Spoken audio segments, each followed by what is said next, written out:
आज जनयुद्धको 31औं वर्ष पुरा गरेको उपलक्ष्यमा प्रचण्डले एउटा शुभकामना सन्देश दिएका छन्।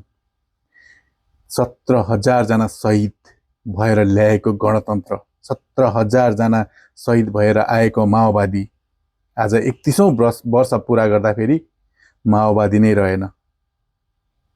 माओवादी नै रहेन, न माओ रह्यो न वादी रह्यो।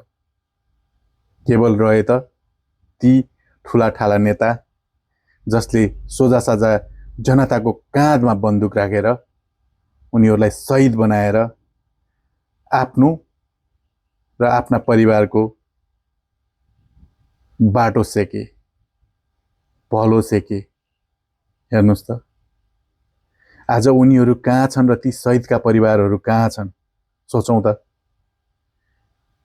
हामीले नै साथ दिएर आएको प्रचण्ड होइन यो, हामीले नै साथ दिएर आएका यी बाबुरामहरू होइनन्।